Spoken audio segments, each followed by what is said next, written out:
Hi everyone, welcome back to my channel Gitanjali Story Time in Manipuri. Ngasi su wari anoba puraga lakjare. Ado ngasi gi wari sidi Reincarnation gi wari ne angang Titu Singh Toran amagi wari ne. Ado sigi kano se wari se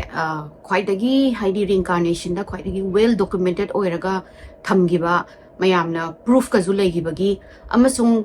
kano na khoi gi England dagi moigi university gi professor mayam dagi India gi professor mayam US dagi moina haidi acho ba university dagi professor sing laga angang je study taw gidoi ni adodana magi full loina documentary leibani BBC gi thaina taw giba adu mayam ni yengninga di magi documentary do YouTube ta zu phangum taw bane adu mayam check out biyo adu ai wari se hauzara age Titu December ki tang tara 1983 da poe magi mapa Mahavir Singh amasung magi mama Shanti Singh ana UP gi bar kauba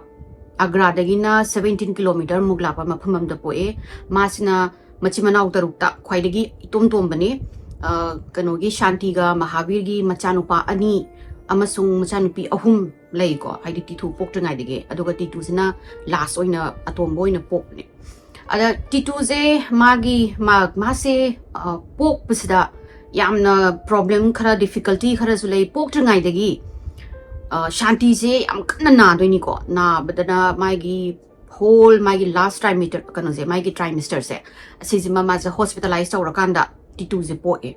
ado Titu ze hek pok paga sumtum da ba adum ningai tawraga kappaga leiba yam kapkan ba angang do oige da hamba di mama ga mapa ga sina maybe ama se khara kapchet pa or khara fasi oi ba angang oi ra male na khalam me dubu magi kappa je henman dana degi kai no just mas unhappy oi ba angang haidare so harau da ba nu ga ya da ba ado main to badagi pakhatna Shanti ga Mahavir ga sina doctor da pura chalani ko Toran Singh je Titu haina moi mayam na musina ko adagi doctor sina check up taw matung da Shanti ga Mahavir da hare mas kaimbo problem leite Titu ze mana kapagi suma kolik su leite adagi di mag anaba kai kaim leite maybe just my angang khara ningai khara tawgon ba or maybe my psychologically khara kapkan ba angang oi banatana problems amta leitre na hairapadagi Shanti ga Mahavir su kaimbo haidi haidre kaim di doctor na kaim anaba khopa kaim leite hairamina hale hala aga sumoi se dum yenge doma se sum kapase khum hele but it seems like the moina thema zu adagi di magi kapase kati tok na bhona base sungam ngamdre ba kappaga masam thina unhappy oi ba di harau ba angang je sungoi oi dre adum kaptana mama sam thina wari adugu magi na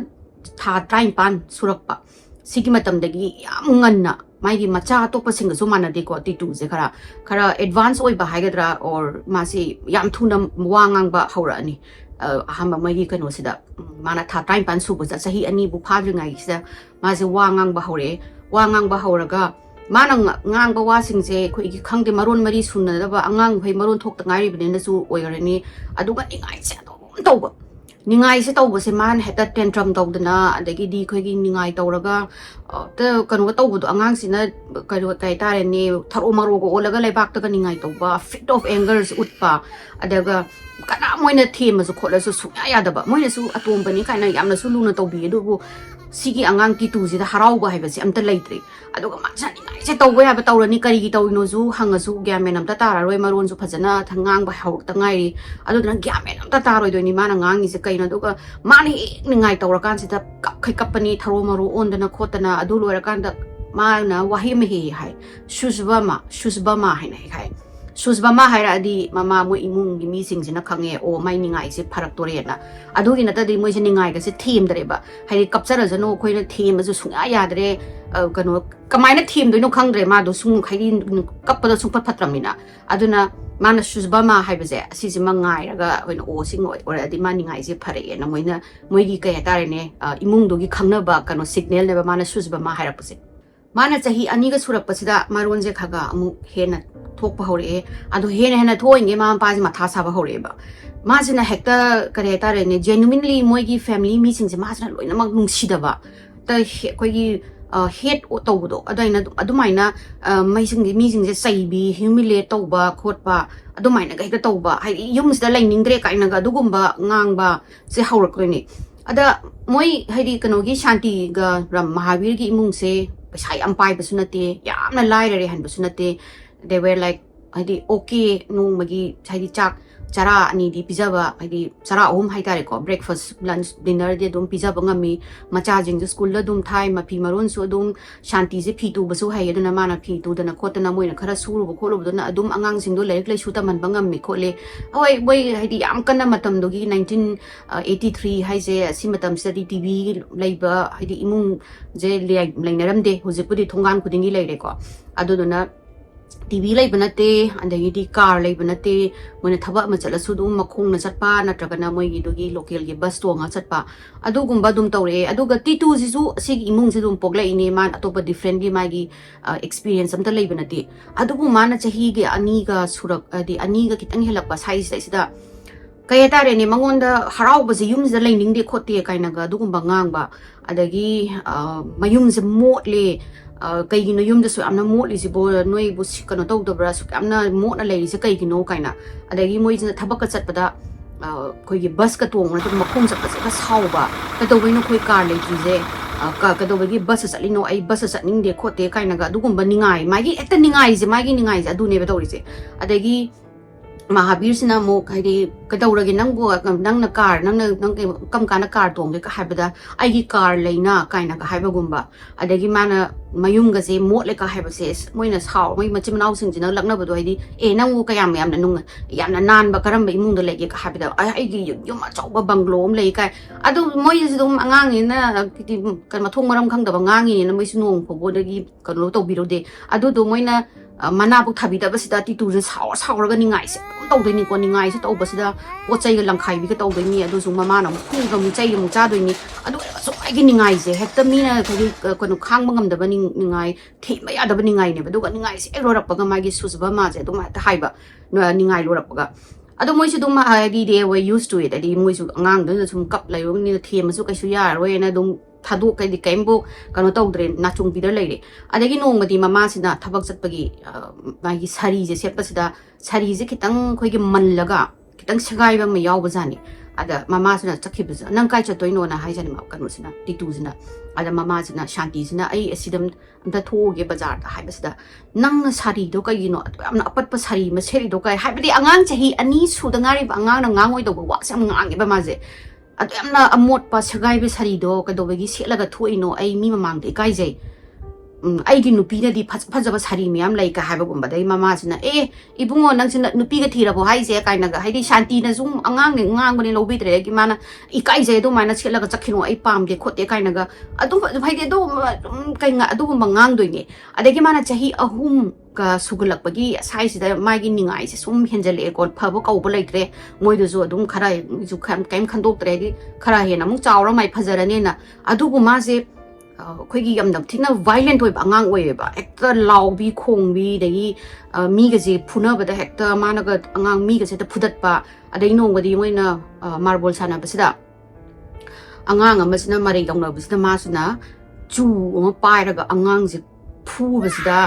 angang je ta angang je hi ahum na ga phu ba angang ma le ga choba mi na ga angang je phudat pi type ta angang je hing na ta doi ni ado ge mu mi complaint lak na khotana shanti ga maharwi na zu hai di apologize sau dana khotana tong na re ado ga mu nong masina mama ga kano chatpa magi mai mela gu ba ma tau ba jani dai du da mela da chatpa du da mama sina khoi gi khuji gi dukan amada khuji je yeng ba jani khuji je sum yeng ba sida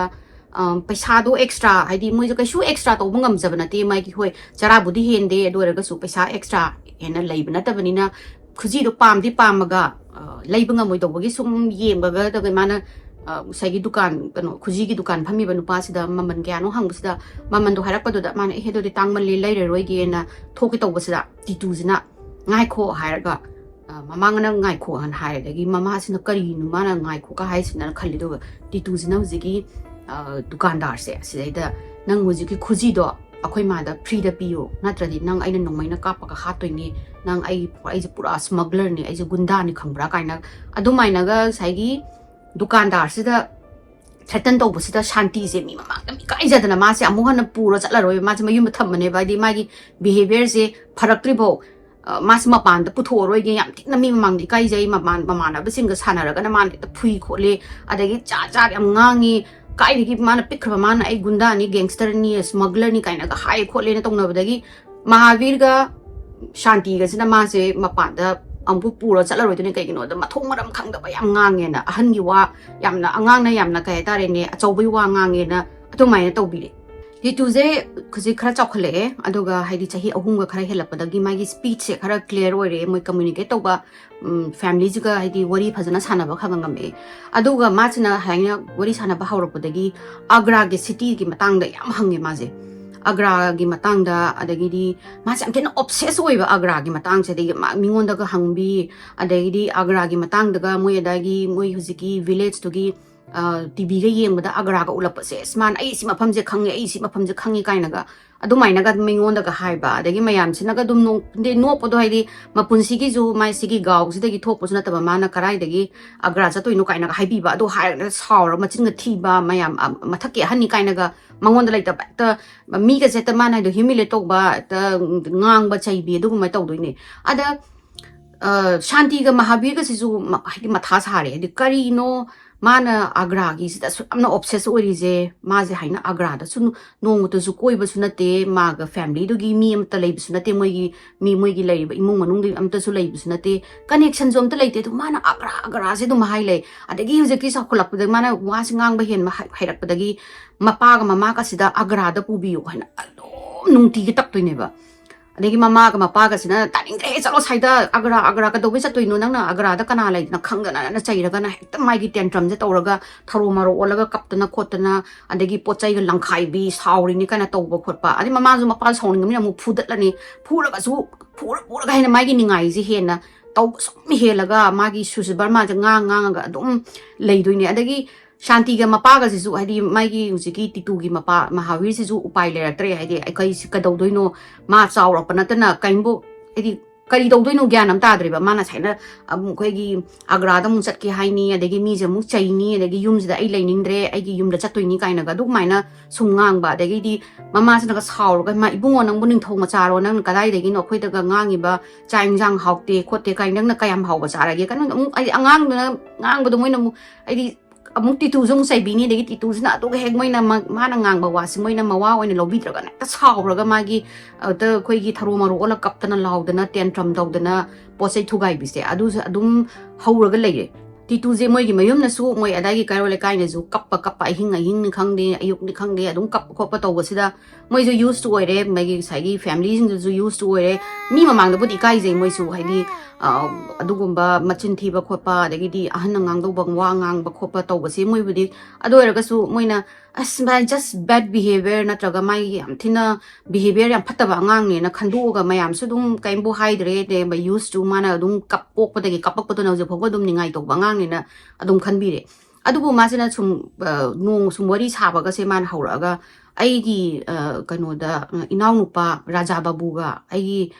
ichan nupi Susila gi manakta thinbiyo kainaga adumaina haiba adagi moina adu hairaga na kanano moina Raja Babu hai je kanano Susila hai je moina khangba junate hanguraga su mana ai inaw nupa ne kaina haiba gumba madi atum boina puini go ada moina si ngang sina set aturang ma ti jugo chap tangang de moi ngang je ngo kaina adagi di ai icha ani do adu do moi do chak saram madra ai buding si si da sare kaina ga dugumba haidi ahan moi gi dai kai role kai mi sing da ka adu mai na ga hangba da ka role kai mi sing da zo dum they were used to it adu na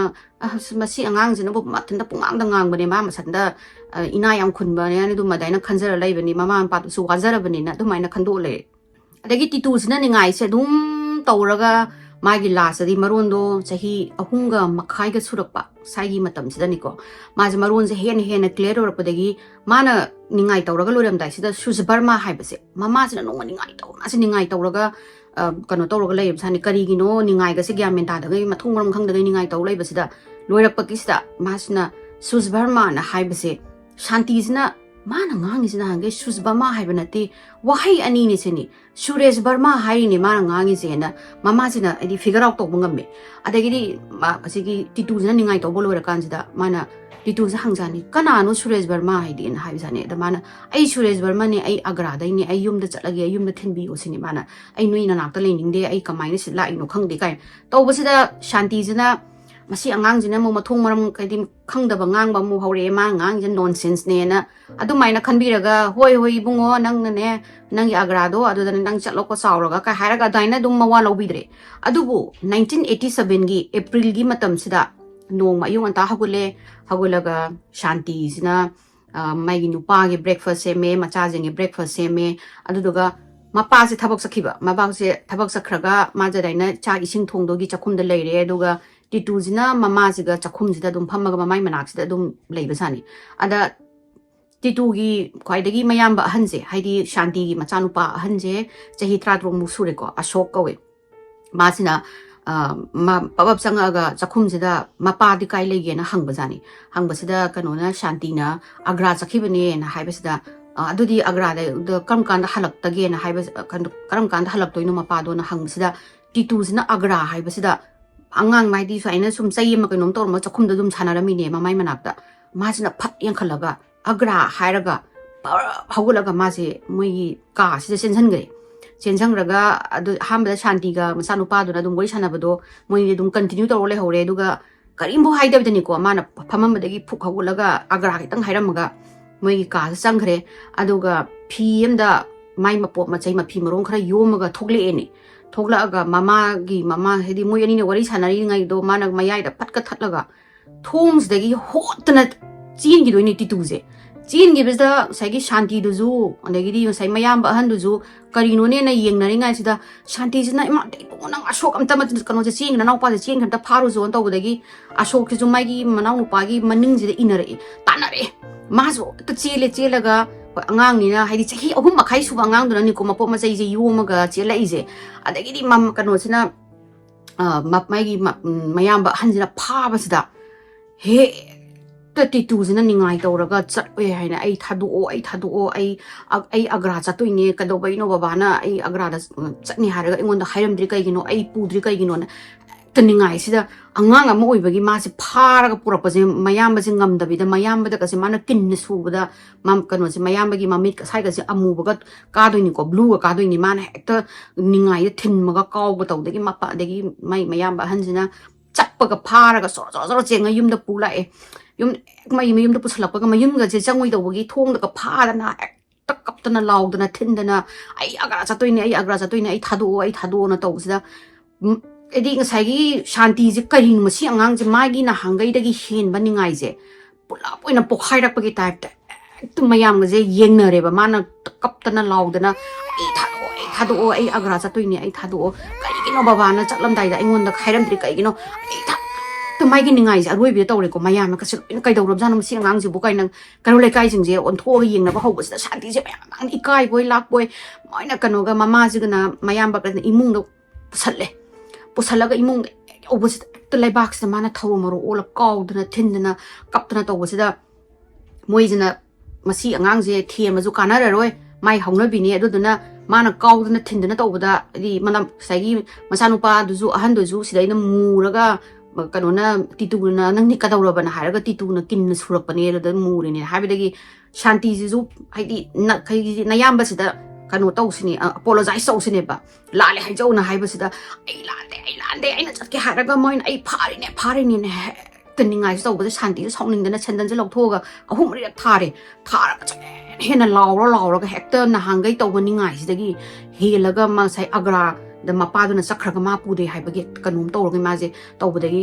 shanti sina mayam sida haira singang jem ta phajalo natra di mana mi atopa mu sok natra ga imung manung ga loina mana mu thugai batare doga masa jo mu thingjan khochan dana tawrani makhung khu ga tek patare na mayam sina phara ga konjalaga titu hanang bom tang calm down to om ta ka dawragi nang bom to paka Suresh Barma na ma se laura kape dagi mama se khange o ma Suresh ma haira di ingthara ni na ade kapakanda man kadang mai ningai ga kanu do kitang pharaga kappa ga dilai ada kai dawragi aina nang kai dawragi nang ka dawbai no agra da nang am saningi sini ada mana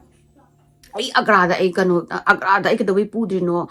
dukan kanu gi ghari gi dukan do da ai pubiyo kholo ai agrada ni ai agra chatningi khotningi ne tama chinningai tawbadagi aduga specific address amaka so haire mana asigi da ai gi dukan ne ai chatke kai gino ai pudri kai gino na tawre adegi mama se macha se gi sigi behavior se pokbadagi tawrokpani moin doctor na su problem nei ti hai adu di ma se kai do no khanga na ho phare na pala akanda mu pubi kana nei nunga laga mu nanga mu sasi khose na thema kanda ma si ingthara kanda titu tadringai da mana macha nu pas da ashok sida haire nang namana bam ga chatlaga nang agra dam ta chatlo aduga mana sadar bazar haina palise ma o kadona haiba titu na sadar bazar da magi dukan ama lei ghari gi dukan lei atuda amta pubiyo sineba magi ningai se adagi nang chatlo sadar bazar chatlaga amukta di mana magi agra da amna obsess oriba adagi mana na mathong barong khangdaba siran tura ngangi mayam se asije amta di ei hantak tem ta confirm tawge nang chatlaga amtang yengu chu leibra mana sigi dukan hariba maming se suresh ki dukan hari se radio gi dukan hari se amta yengu chu na sanupa se haibidagi machanupa sina thokla aga mai mamana ba car malai maruti thawum le leida mana hauraga ai agradam ta chatlu je kholu je thabam gi tawdagi mayam basi mai ki segi ashok sne mamana basiga agrada laktoini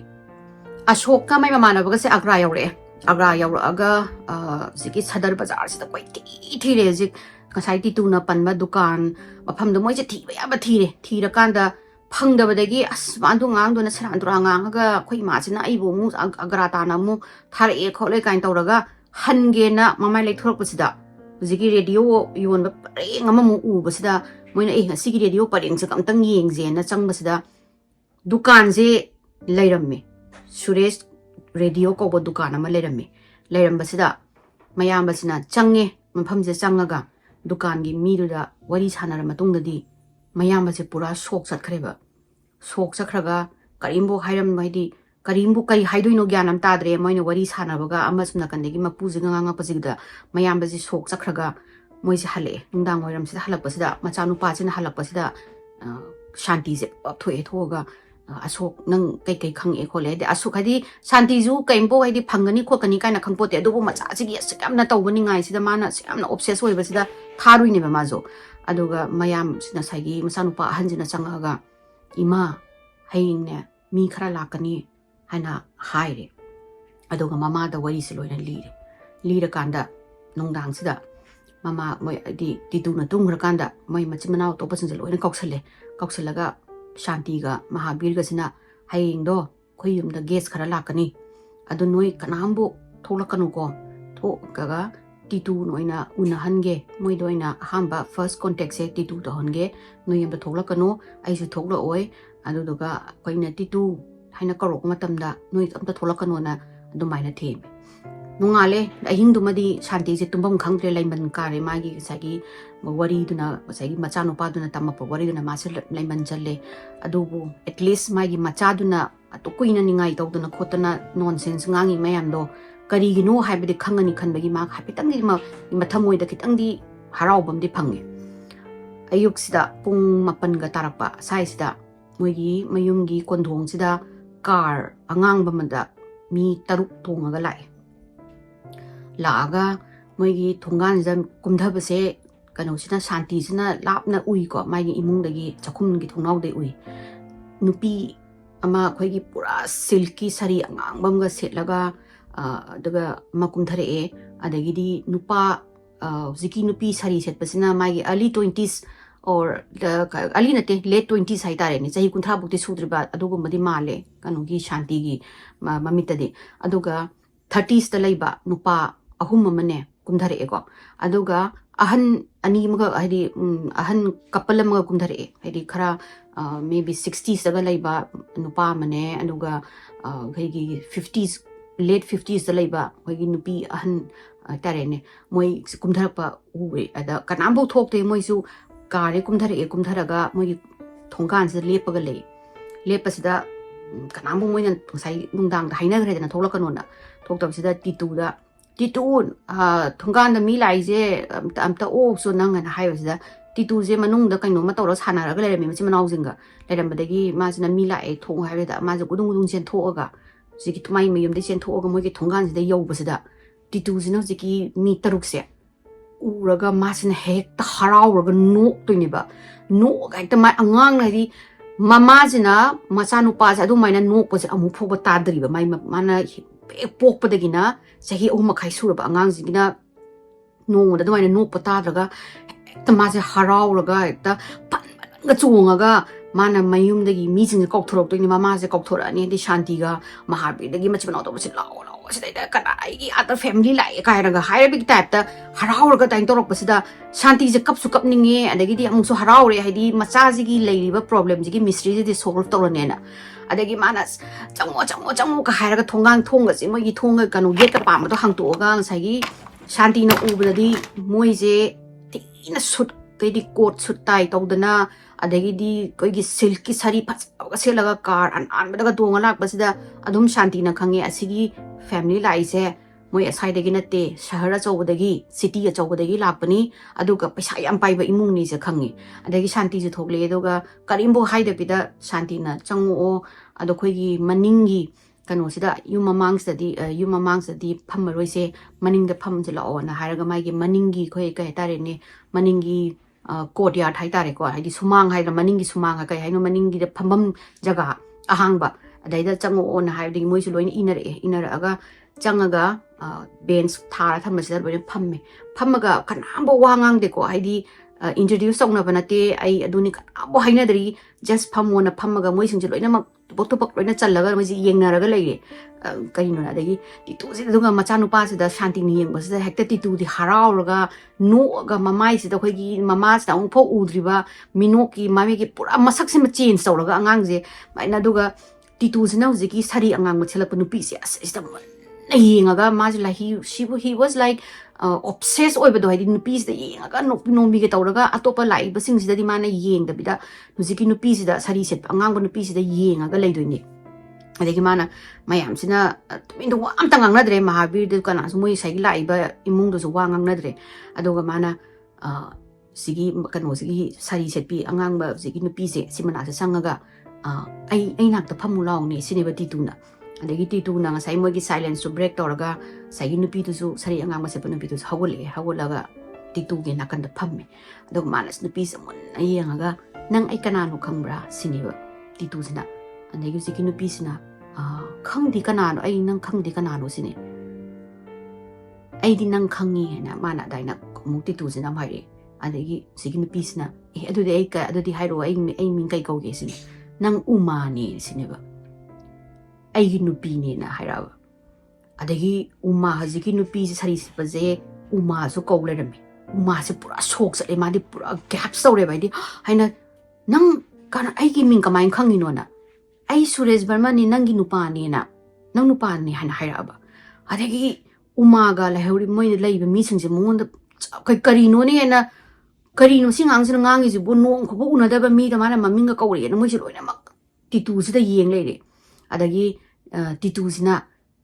Angangan into the Kamindori Sonuga Monugo, a Rinkuga Sonugo Kamindori Cineva. Adegi Umaz the Pura Mamichena. Punk the Mamisa Pakto Lake, the Carinona. And the Inang Kangbra, no Maina Taina, Quina Mela Zapada, Yakanone, Sonune, Brinkune, Puraga, Nangas Minaraga, Adonga Mela, Gidananga, Atumba, Lightning, Aina Atumba Janingi, Haina, Aina Laduga, Beraga, Levido, Nang Atuning Sang Manatran Hireba, Adegi Umase, O Sigi Wari se Subnatagi Umaga, Sures Kana Kamba Wari never. Moina Kanambuk the Wari Saru Busunati, Adegi, Umase, Mamitagi Mapita, Kango Driver, Carino Ngangi Sidena. Aduda Karamina Sigi Umaga, Sinamo family la ino Hibaki Wari se. Yasai Kanosina Katangaduki context Haramiko. Tudanga say Kapaga Parapagida, Sures Vermana, Hibado, Dugita, Mamatu Hangakanda, Mana has Mina, Agrada, Aigi,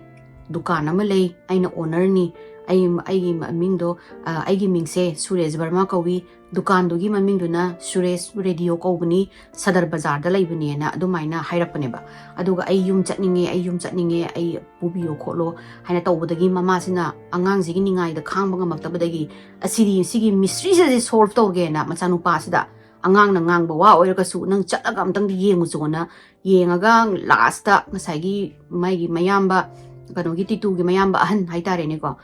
sisina mamana basiga Suresh ki dukan se ure dana uraga manungda dukan se changbasida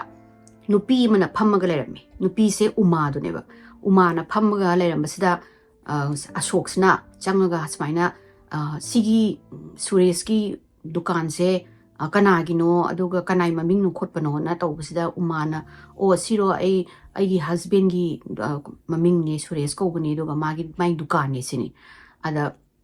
ma do hingi bra kholi bra tawbasida mana uma sina karino ne moina hangis bona ma di chahi ahuma khai sure legidaba sina hairak pasida mai maming Suresh Verma ko bra sini umana au mani Suresh Verma ko we magi maming ne ma sira matungda aina mu dukan si yingjan bani adugo dukan si gi maming se ai on thok kina tawramani adugo on thok pangam dadana on thok ta lei ni kholeni kai dawrage na hangbasida ngasai gi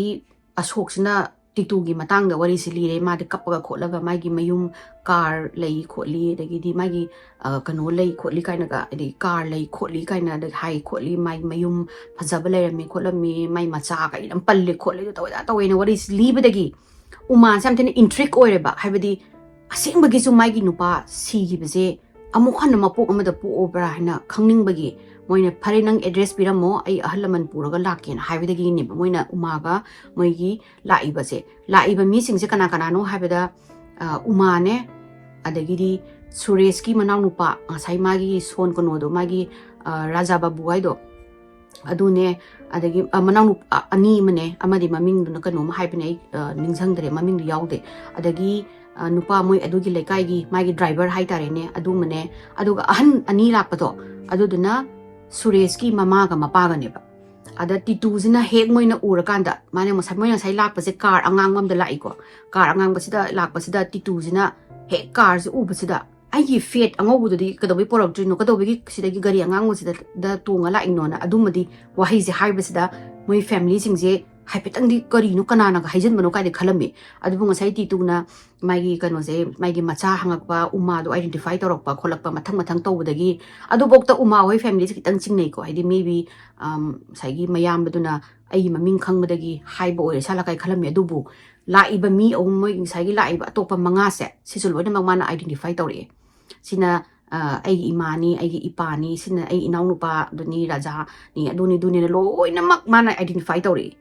adu tawbudagi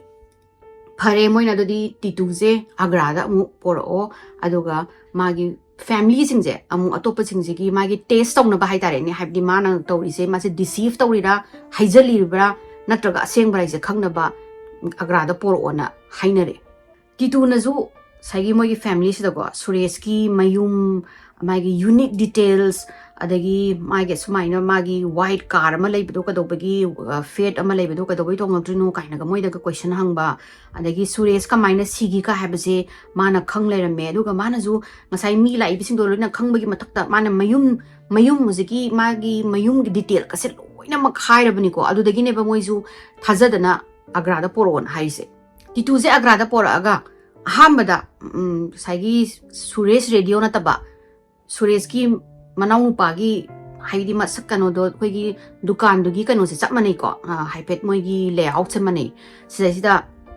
hana pusalle moigi se radio television repair aduga manaw no buyon ba dukan sing oi bjani ada pusan basida Titu si kano se nangi dukan na tran haibasida Titu sina natina ai dukan nate sidi kano gi ai gi inaw nupa dugi dukan duni kaino ai khoi ai dukan da oina chaslaona hairi haidi Titu do deceive tawde ba maje khang lerame ba angang do na no phau basata ba mafam ne do bu ai gi dukan nate ai gi dukan do di ma ga haipetang mana bane do ai dukan do na pubiyo na mai dukan sta porak pasida Titu zigi mannerism je haipet mana do ni ma ek changak pa mai dukan je changak pa ga koi gi kano tawi ma gi sit ama le ko sit se haino kupang na set hek thabi taw male ma mai dukan changak pa ga mai nga sai na mai gi manaw nu pai dukan da di tawde ko adubu mana sanga ga mai gi sai gi sit ama le da kupak na pak ka tharamba adagi manager ka se mana identify tawraga nang ai ning sang bra kaina manager gi maminga je hairakpa adagi uma sina nang dukan se kai khangi khole tawbasida mana o sigi drawer sidana si leibani paisa leibani si drawer sitana si leibani si leibro asina si leibani kainaga loina mak chumna loina identify tawre aduga moi yoda cupboard ama thameba ai tongana moi kano sira matungda sure sira matungda nongna hapa cupboard ama mana sigi du kano sidi upu sidi ai khangde aina hingi phogdadi le hawdabani kano ma haidi ai sidringa de le hawdabani kanagi no na hang edigi mayam singse loina ngai adagi umasina amathakta photo am thele je kana no khangbra haibda mana ai ni kaino sidi kaino ai suriyas ki photo ai photo ni na adu main tawri adagi moi se mu miyum da mu moi se mu pau pina ri haidi ai khoi kano porakke adi seki mayum da porakke suriyas ki mayum se da porakke aduga magi macha ani se angang atokpa tari ni panga sana halamo ma identify to bangam bra yeng sen adu maina dugi amuk te se to doini ada masana ga haijari adi nang kamai si no calling no ka habe se mana details loina haira ni duga mana ai je swaina smuggler amani asing bazuma je khoi import export ki smuggling asu tawba adagi laundry khoi gi money laundering tawba ai pisa black tagi white on bagi khot bagi dugumba illegal thabak tawraga gang mama si gangster amagi time ni duga yamna su maching phatta bai tare ne titu no tawriba behavior maching ga phatta baje aduga su mana doini aduga mana nga sai dukan mama da khuji do blame na piu na ta dinong maina kap ni ka haibase magi su nong mai leijai ba suno sigi sure sigi sure se hingi ngai da aduga sure se ju pura khoi gi gangster hai do pura gunda ne ma jo aduga mayum da pore pasida mana sumang jida moi ni ek moi mayum gi sumang sangak pasida uma asina ona du dinang kano ga monu ga ringku ko do amta kok thoro dana moi angang mem sanai sida gi sini aduga kano sina titu na nokhi tawraga ringku monu na har thila aba exact mai nga sai gi sure ki masa do titu jin identify tawra silai moi ani se kokthoro kai lao ai noi baba ni suresh ne ka har angang sai ani ri ting yeng lai ri ai kai no angang sai yu makai su basina ola ga nei gi baba suresh ne ka har ai jibona adagi moi se dagi mu thajare aduga mayum se changa ga atopa nang kai kening jang khole hai basida mayum se changa pasida o sidana du lai bani khangi sigi ka sina ima ipa gi ka ni si sina khoi gi ka ni si sina adugi madagi moi machan nupi gi ka ni mai manau nupa gi nupi gi ka ni mai manau adu ni loina mak mak haira aba sini je haira padagi mayam sagi suresh ki mama mapa dudi sekna mak thajare ba titu je moi macha nupa si ba suresh se sina halapane na aduga titu na total ko 15 magi verified statement away hai adi moi kan agra lak tringai da aduga agra da la amatung da 31 statement mana sing ma moi nang hang ba khot pada loina mak magi meeting magi correctly mi khuding gi mi identify tawse mi kontra ma thoya ma mana identify tawrani aduga suresh ki relatives an leiba mafam mari maga mana titu na mu phobok ta da ba mafam maga mana identify tawdoini moi unar ma gi haina moi ma'am du loina unare confirm ta na re wari chana re edi ma du sai gi suresh ki mama pa du di pura thajara legram ni titu ji masanu pa na halapani na ada sai gi titu gi mapa sina hallase na titu je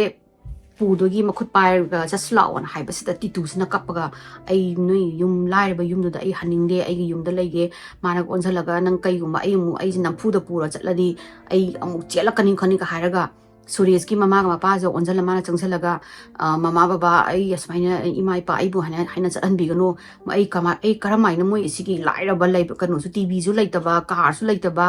aduga yumni na apat pa imung da kamai na lai no ai kamai na changi no khangde ai laining de khote ai puhan bi gano ba khot ka mai na nga ta titu jina kappi ni ngai tawdana adagi ma pa su ma mang ni kai jere de ma pa san lao na ching basida ma pa gi phuri ka se sakai do ne ba titu jina ni ngai sida adagi titu gi chagi mana kap ubasida suresh ki mama mapa han hamba ngai laki bado aduna theme nang asidi kanu se ka chatlo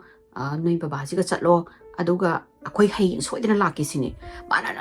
ai chaning de ai yum na te ai kamai na changa ino khangde ai moina pok ne hai adu ai thajade kai nang ka tawbadagi theme hede khoi hai ek laki nangi sana pot em porake cha pot porake aduga mu yum na khoi mu yum da mu hanji khode nang asidi chatlo na ada suresh kanu sigi titu gi mapasi am pakhatle bai di masa do moina sumaina tawraga amu lobi hidra ai kanu isa to majena pakhajai dei moina hai ninga sidi chatlo khoi amu laken haraga almaina themaga titu je hala o yare hale e hala kan sida mama ngusagi adi shanti da su wari sare khole shanti da su kappe kai do no khang da gyan am ta dre ma su kari no ne sumai na isa do ne na atom ba se po kunim po ga mi atopa gi machan halak pa oiler me khola me moi na kai gumba claim taw khradi khol kadi kai pakha chai aduga next day sida moi amu kanu gi mi sing jam la e di titu gi relatives sing ne aduga saigi moi saigi uma suresh ki family se siga amu hana muzigi bar mana poi mafam bar haiba mafam se sida mu halak toine wari sana sana na suresh ki relatives sing jina titu da ama notice awni ko magi birthmark haigadra or pokpa da yor pa cha ka haibedo magi kanu sida titu gi magi makok haitare ne ye thangbagi sida circular birthmark ama uiba moina uraga sigi birthmark se pokpa da yor pra kholak pra hangba sida si je tabadagi shanti jina mayum na janjan laga kati ma puthora kati jina mana chenthore edoga kati jem kano da pire mahavi da piraga mai masamdom da narung sai ani jem da loinam da koktho ona aduga kati jina moina hena ka aga magi birthmark se utpasida moi ziki magi birthmark se upasida moi loinam siki relatives la iba adagi di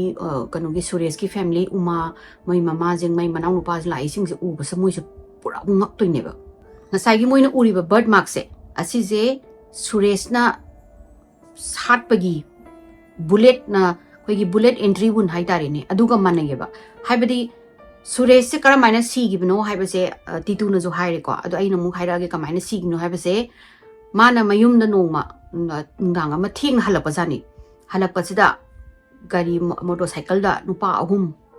inner AC ni aduga mana mayum da yauraga gate se hangtokena tawringai sida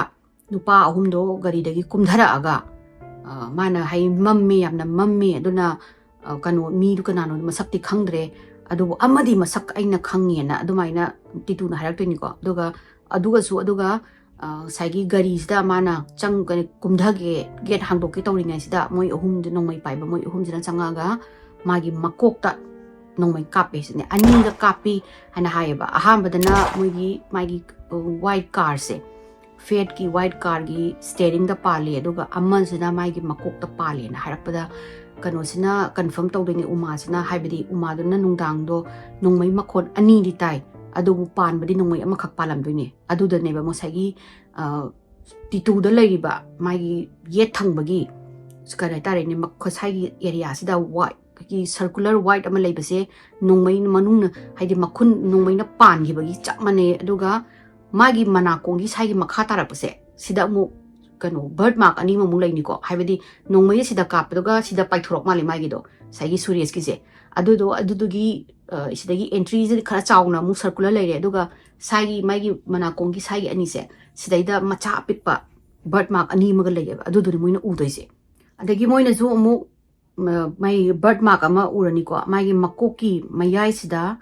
adum kanona suresh na lerapa birthmark ama lei male khoigi sai marak sida koro koiba ma adudu su same adugi birthmark su titu da yaw leram doine aduga titu no pokpa gi dum yawrakpa birthmark ne na shanti na su confirm tawre adagi suresh ki relatives ka moi family sina suresh verma gi postmortem se sijamu loktho ga compare to basida masagi titu gi birthmark siga chap manana magi sai exit ka entry gi kanu se hagi nongmai kap khi bagi sina chaung leire aduga nongmai thopam je nongmai je chakhai ra tholok toini ko sigi thopam je sigi makha magi oi gi he magi mana kong gi makha sida tholok poi male exit mun je kanu gi suresh ki adu exit bun du ne ba titu gi kan birthmark macha apik pa dot ani ma gong leire mi se sigi wari je ta badagi mayam sina loina mak wa laure news viral oire adagi mayam sing se khadi university da tha dana khotana mogi reincarnation gi matang da tongna ba confirm tongna ba khotna ba tawdagi adagi the professor mayam adagi the major university india dagi america dagi england dagi la aga angang study tawbasda mills kawamga Steven Koba professor ani maga lakani ko moisna angang je thoroughly phajana mai angang je study tawdoini aduga angang sina su phajana haide kai tare ne details adi details harapdo suresh ki personal life ki matang da bo harap toine ba habadi mangon da smai tawwe na adubu uman haise hoi aigi nupana halakpabudi oiramgani adu oiragasu madi mapo obani and I cannot have the relationship haidi magi saina mai nupaga leibani haibadi yaba nati khote na tawdagi ji professor singna angang je intensively study tawi ko India gi professor mayam su tawla aga de England gi mogi America gi singna la aga adu angang sina oina mak asing ba achumba khumtagi moina question chama mu khangbasida amakitang khak soi hai amakitang khak lali hai adubu question 1990 loina mak chumdoine Suresh ki matang da hangmada ngas loina hairak doine adu ju sahi ohum kai su bangang kadani ko mina kai su machin thibara hangbada adum aseng bai dok tok lera bangang ne ramaina Titu na Suresh ki sumaina sigi reincarnation ji kamai tawrino haiba matamda moigi reincarnation gi theory gi matung ina Titu je mama sina pregnant oiraga last trimester matamda leiramba matamsida Suresh hatlingdana Suresh na hatlaga magi thawai se sisina Shanti Devi gi mabuk sida sangraga Titu na miroliba sigi thawai ama hana already leiramba thawai je kanosina Suresh ki thawai sina tikau tawraga ma sina sangba oiramgani aduna kaimbo complication amata tawramdaba kaimbo naramdaba duna mana changbasisu kanoni ko Suresh na sibagi timing jaga date se manari ba tawrise sidai da last trimester su taba matam oyoine sidai da nauna spirit ama muna hana leiramba spirit ko thokhaga nauna changmaduda the changes in the body ko aduna mamas gi body sina reject tawrakpadagi magi last trimester sida Shanti na naraga throughout kanu poktri phawba Titu poktri phawba ma kanu hospital da reise asije oiramgani haibadi sengna harabada ti kanosina Sureshina mase Suresh murder tawbaga magi thawaisina paithora Titu gisda sangbani haibase dumaina moina confirm ta doini ebadi studies ki matungina and reincarnation gi theory gi matungina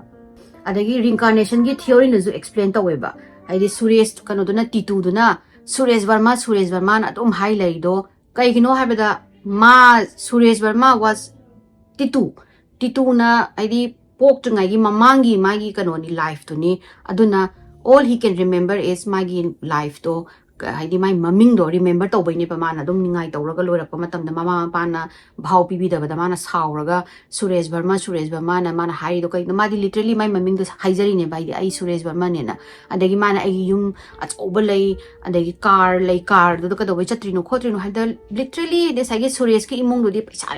Tina paiba imung ni aduduna luxury da lerakpani aduga masina po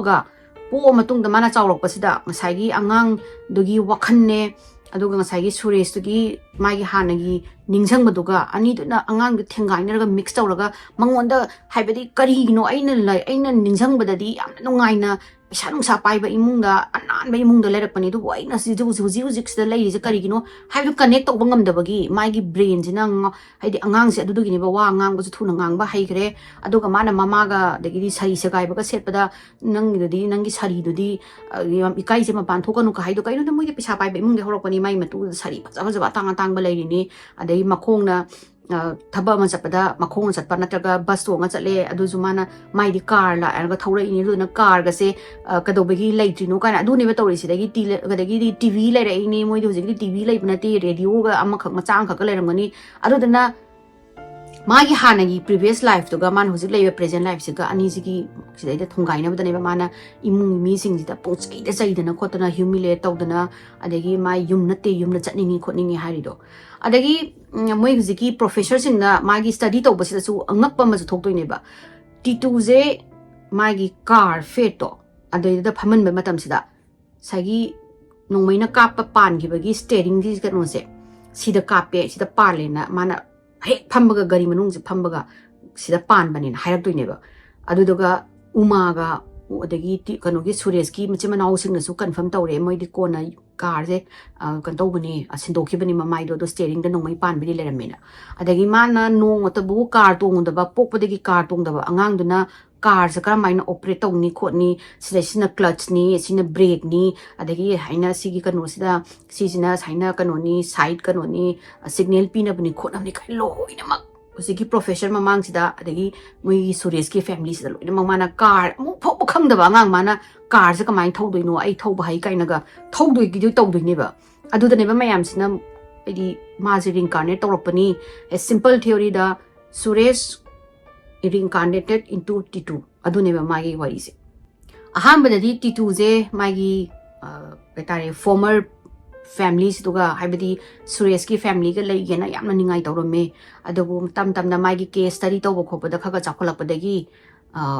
he decided hadi mana kon decide tawre hadi magi hujik leiriba present gi family siga oina leirage haina kaino da masu tam na sum chahi mari manga sum chakholaga mai mama pa do dum leira abani na masu dong sire do magi previous life da moiding sagi Suresh ki mama pa na di Titu je yo oge na haira bane ba hadi Titu na ningai tawraga chakragi haga di adubu Titu jina mama ga mapa do na kappa khotpa nungai da bo ubadagi mana moi hujiki Titu gi present family se adi sida ga leirage haina man decide tawdini ado moigi ngasai umane magi Suresh ka family ka do aduga Titu gi hujik leiriba Mahavir ga Shanti gi family do moi de keep in touch aduga kano ga present ga pinadana khotna festival da Diwali da kai dagi moina mu agra da mu la ga mu leiba adagi mu siki Titu gi families na mu Shanti gi families na mu agra da chatlaga moi da leiba khotpa adumana tawraga yamna close bond ama close relation ama oina moisi leigi Titu se chakolakpadagi masyamthina happy angang amu oira ani aduga magi hanangi past ki life ki matang da yam detail oina ma da ningjangdre hai hujikti khaji ningjangi hai aduga maji hujik kano koi gi kari hai tare ne Suresh na gunda gari koi gi smuggler orambane do Titu di magi different magi kari hai tare ne career ama oigraga maje professor oina university mada oza oiraga lei aduga asigi magi kano se Titu gi wari se magi hatpagi se India gi history da hambane haiba sumaina reincarnated angang amana magi kano statement piraga ma sai Titu do Titu do Suresh do sumaina murder moi mi ahum la ga hatpane na aduga Titu jina ama haibda ma mi amadi masakhangi haibase kana oirange haibasta moi do leiba rival gang gunda moi masen haitari de dugumba smuggling tokba gunda phara mem do moi asijiga kano ma leina bajani maga ujigi Suresh ga ujigi rival gang siga problem na bajani aduga Suresh na haibda moi smuggling tokbuda sana khara koi biscuit sana gi biscuit coins gumba khara mana ujigi moi gang atopadu dagi moi khangdana haibra kaino mana lawe haibra kaino adudo laurubadagi moina saunaraga threaten tawbani hai aduga Suresh ki mathaktasu hana hatringai da attempt anirak tawra male adugi attempt to kanona Titu na jo haira ani aduga sana do su karai da lotle haibasu Titu na haira ani medi moi gi maning da hainau pambi ma leibani hainau pambi dogi makha da mana box amada ha ina lotle haidani aduda police mem la aga moi imung la tawtho kanda sana do su leiramani moi ngasai smuggling tawba sana se asigi or ma leba number rival oiri se aduga ina habido India gi history da su ahamba oina just na ayaba pibido angang sigi sai studies mem dagi matungina Suresh na halakpani haibase loina thajabadagi magi statement je pihalaga hujigi moi ahum do convict togi hai details oina di ina ju phanayam internet da thibani details oina di yaudre adu buje Titu je macha mai nupi leire mai macha leire aduga ma je professor oina yam harauna hujik mai gi family ani ga dum leiraga adi hujipudi khaga lapthokna re hai ama Suresh ki family ga hai sawri ngai sum angang gi chawra ngai hana kai maring kane to wasing je tamna kaw gi male aduga Titu na ju hai se hujikti yam kana ningjangdre adubu khaji just koi gi flashes oina ga khamu uba ningjang manatana hena ningjang mangam dai nai adi mayam ai gi wari je side lo sinjarage mayam na gi wari sin nungarga di like to view share to view subscribe to view mathangi wari dong thenarasi ko bye